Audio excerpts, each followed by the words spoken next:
திருவாடிபுரமதில்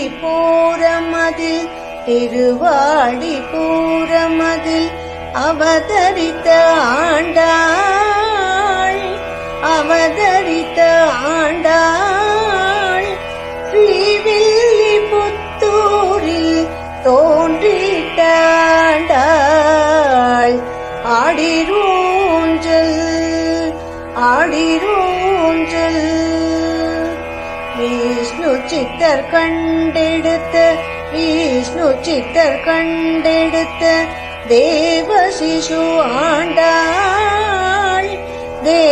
சிசு ஆண்டாள் கோதை எனும் பெயர் பெற்று வலமும் வந்தாள்.